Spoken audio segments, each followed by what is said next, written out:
In today's video, we're going to go through my entire $460,000 plus dividend growth portfolio. We're going to break down every single position in this portfolio and exactly how much this portfolio pays me for owning these different stocks and ETFs every single year. But first, let's back up, talk a little bit about what got me to this point, and also answer some very frequently asked questions. So first of all, why do I choose to invest the majority of my income into dividend-paying stocks and ETFs? Most of the reasons are honestly quite simple. I'm looking to generate a passive income source that can hopefully over time replace all of the active income that I earn on a monthly basis. With dividend-paying stocks and ETFs, they provide investors with a regular income stream, and this can be very beneficial for those that are looking for a steady income to replace their current active income, or better known as retiring early. I also choose to invest into dividend stocks and ETFs because of the diversification. As we're going to see shortly in this video, I own a lot of different stocks and a lot of different ETFs. And hopefully by owning a diversified portfolio, this will help reduce risk. Instead of putting all your eggs in one basket, I'm a firm believer of spreading your investments out, and that's exactly what I've done with my dividend stock portfolio. Now, one of the maybe most frequent questions I get asked when it comes to my dividend stock portfolio is exactly how do I pick and choose which stocks or ETFs to buy? And I'm not going to lie to you, it took me a long time, maybe years, to actually know how to answer the question correctly. This is simply because you can't answer that question in a simple sentence or two. But here are some of the steps that you can use to identify the right dividend stock. You're going to want to look for companies with a history of consistent dividend payouts. Looking for companies that have a track record of paying dividends consistently over time, and this includes during economic downturns. This could indicate that the company has a stable financial position and is also committed to returning value to its shareholders, even in market or economic downturns. Also, when picking and choosing which dividend stock or ETF to buy, consider the company's financial health. Looking for companies with a healthy balance sheet, low debt levels, and a strong cash flow. And you might be saying, well, I don't really know how to even look at a company's balance sheet, or their debt levels, or their cash flow. There's plenty of free resources out there like seekingalpha.com and other websites where you can easily look at a company's balance sheet with just a few clicks. And of course, you can use youtube.com to learn how to read a balance sheet. Another thing to look for when choosing the right stock or ETF is the dividend yield. The dividend yield is the annual dividend payment divided by the current stock price. That's how you get to the dividend yield. And it might be smart to look for companies with a reasonable dividend yield relative to the industry's peers.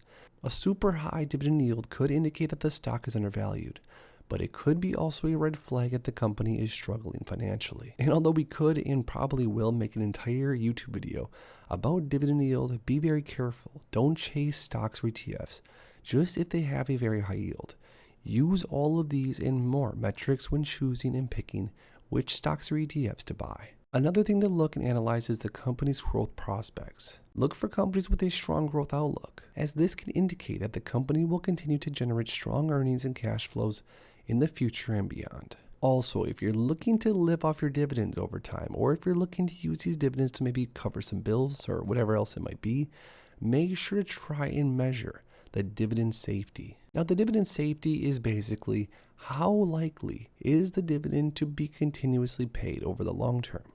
And using all these different metrics that we talked about so far and others, you'll likely be able to get a read on exactly how safe the dividend is. So now that we've talked about the basics on why I got interested in dividend investing and how I get to most of my stock picks, let's go through one of my dividend stock portfolios and show you exactly what this portfolio is holding. So I sorted this portfolio from the largest market value to the least market value so you can see exactly which my largest holdings are and then my smallest holdings. So number one, my largest holding of any stock currently right now is Apple. I currently own 1,000 shares of Apple with a market value as of filming this video around $157,650. Now, the estimated annual income for dividends from Apple is quite low at $920 per year. And although maybe $920 per year in dividends seems decent, for a $157,000 investment, that's a pretty low return on your money. But this is of course simply because most are not buying Apple for the dividend. You're buying Apple for the long-term growth appreciation of the share price. And having these 1,000 shares of Apple in my portfolio, I'm able to sell cover calls and earn other money different ways on top of the $920 per year it pays me. The second largest position in my portfolio is realty income. Now, realty income is one of my favorite, if not my favorite, dividend paying stocks. I have around 634 shares in this given portfolio, And keep in mind, guys, I do have other portfolios across other brokerages, and this is because I don't feel comfortable keeping everything in one brokerage at the same time. But overall, I think I do have well over 1,000 shares of Realty Income spread out, and Realty Income is a monthly paying dividend stock that pays around 25.5 cents every single month. In this one given dividend portfolio, I get paid $1,940.04 every single year, which is coming up on around $200 a month. I also have been buying more Realty Income as of recently because the price has been down and the yield has shot up to 5% again. Historically speaking, whenever Realty Income's dividend yield gets around 5% or so, that's when I personally start buying more shares. My third largest holding in this portfolio is Divo, ticker symbol DIVO. Now this is a dividend growth oriented ETF. I own 1,090 shares of Divo, valued at around $38,000, and these Divo shares pay me $1,848 every single year. Now Divo has some pretty strong holdings, and they also have a good strategy in my opinion, and because of Divo's diversification, I'm looking to continue to add more shares from here. Now my fourth largest holding, which used to be much larger because the share price is down quite a bit now, is Verizon. My 1,000 shares of Verizon are currently worth around $38,000. And these 1,000 shares of Verizon pay me around $2,610 every single year. Throughout my other portfolios, I also do own more Verizon, and I think Verizon, more or less currently, pays me around $1,000 to $1,200 every single quarter. Verizon is a holding that at this point, I'm not looking to add any extra. I think I'm loaded up enough, and if you were to ask me if I'm bullish or bearish on Verizon from here, I would say I'm sort of neutral. The next largest holding in this dividend portfolio is JEPI. In this portfolio, I own 677 shares of JEPI, which are currently worth around $36,200. These 677 shares of JEPI currently pay me around $3,300 per year. And with JEPI being one of my largest, if not the largest, monthly paying as far as dividend yield goes, it's a nice pillar to the portfolio, but because of its lack of growth potential, I don't think I'll be adding much more JEPI from here, although depending on the investor strategy, JEPI could be a great part of any portfolio. The next biggest position is QYield with 975 shares, valued at around $16,400. These shares of QYield currently pay me around $1,900 per year. Now QYield is another one sort of like JEPI or even Verizon that I'm pretty much maxed out on how much I would want to have in this portfolio from here. I don't think I'll be adding any more. And although I'm sort of neutral when it comes to QYield, I'm not necessarily interested in more, nor am I really rushing to sell off the shares that I have. I do think that QYield also could have a good place in a portfolio. My next largest holding is BST. This is the BlackRock Science Fund. This is 512 shares valued at around $15,800. BST pays me around $1,500 a year. And because I do own lots of BST throughout other portfolios, I think I'm pretty much set as far as how many shares I want in this portfolio. The next largest position is Enterprise Products, ticker symbol EPD.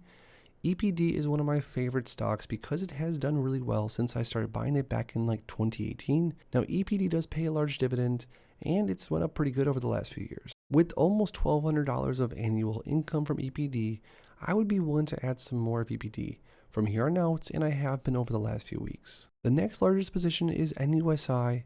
This is another covered call ETF with downward protection. This ETF has definitely disappointed me over the past few years, and although the dividend yield that it offers has made up for some of the losses I've received from the portfolio, I still probably would not buy more NUSI from here. The next position is BDJ. This has 1,719 shares, valued at around $14,200, and BDJ pays me around $1,159 per year. Another good position in my portfolio, I know this is a very common one, and as far as BDJ goes, I add a few more shares here and there for that one. The next position is JP Morgan. You guys are all familiar with that. I own 100 shares of JP Morgan, around $12,800 worth, and they pay around $400 per year. Hopefully JP Morgan raises their dividends soon because they didn't during the last time they were supposed to, because the 3.10% or my yield on cost, more like 3.5%, is not really enough to get me too excited. Next, we have more of a risky holding, OHI, Omega Healthcare REIT. This is a 300 share position at $7,962. OHI pays a lot because it has a very high dividend yield, $804 per year. Next, we have SCHD, one of the favorites, I'm sure, of all of you guys. SCHD is definitely an ETF that I need to make a larger portion of this portfolio moving forward, in my opinion. 110 shares of SCHD, around $7,800. $262 per year. Again, this is a priority to grow the SCHD position. Across other portfolios, I do own more SCHD, but not as much as I would like to. SCHD will hopefully be a position where in the next 5 years, we could hopefully surpass 1,000 shares or more. The next position that we have in the portfolio is XYLD. With XYLD, we have 194 shares, around $7,700, and XYLD pays around $928 per year. Now, XYLD has actually done pretty decent for me since the time frame that I've owned it, but again, like the other YLDs, I probably won't be adding too much more from here. The next position is Stake Industrial, another popular monthly paying dividend stock. 208 shares of that, $6,800 worth, and they pay around $300 or so per year. Next position is UPS. I've had these shares for a very long time. 24 shares. My yield on cost for UPS is somewhere around like 7 or 8%, believe it or not. And UPS pays me around $155 per year. Next up, we have National Retail Properties, a quarterly paying REIT. National Retail Properties is a stock that I've been adding a lot of in other portfolios, and the 100 shares pay around $220 per year in this portfolio. For the rest of the portfolio, I'm going to go through a little bit faster because the positions get smaller and smaller, and they really make a small, relatively speaking, portion of the portfolio. But next we have PNW, we have Mo, Altria, we have MPW, Medical Properties Trust, we have another fund, ETJ, we have JEPQ, we have Vici, which is another one of my favorite REITs, we have EXR, another great REIT, we have BUI, VNQ, WBA, SPG, Maine, WPC, KMI, we have QQQX, T. Rowe Price, we have SDIV, AMLP, UTG, DLR, ABR, RYLD, HRZN. We have RQI, PGX, CEFD, we have SPHD, AWP, and CII, with a total market somewhere of around value of $473,000. Now, I know you guys are probably curious, well, how much does this portfolio roughly earn you per month? And remember, I have other portfolios out there, but this portfolio alone earns me around $1,960 or so every single month. Now, with that, some months are going to be higher, like the months that we have the big quarterly payments, and some months are going to be lower where the quarterly payments do not hit. But overall, if you average it out, this portfolio pays just under $2,000 per month. Now, some of the rough plans for the portfolio. If you guys are interested, I'm going to be from here on out sort of nibbling on some of my favorite positions. I'm definitely going to be buying more of things like realty income. I'm going to be buying more enterprise products. I'll also be nibbling on the different BlackRock funds and National Retail Properties, as well as Vici, WP Carey, some more of the REITs, and others. What's great about this portfolio and the size of it that it is now, it really earns a decent amount every single month that as long as I'm able to reinvest all of the monthly income that this portfolio provides me and buy more shares of more stocks or ETFs, the portfolio snowball should really begin to grow from here on out. If you were to take a stock like Realty Income, for example, that costs more or less $65 right now, to be able to spend a $1,960 budget every single month to buy more shares of Realty Income, again, for example, it allows you to buy quite a few shares every single month. And what's great is that the more shares you buy, the next month you're going to get paid more. And then hopefully you would just keep doing that and keep doing that until the snowball begins to grow out of control. But I want to hear what you guys think down below. What are some of the holdings that surprised you? What are some of the holdings in this portfolio that you also hold? And also, any questions that you might have about my investing strategy. If you enjoyed this video and you want to follow along with everything in the future, make sure to please like the video and subscribe for more. Thanks as always, and I'll see you in the next one.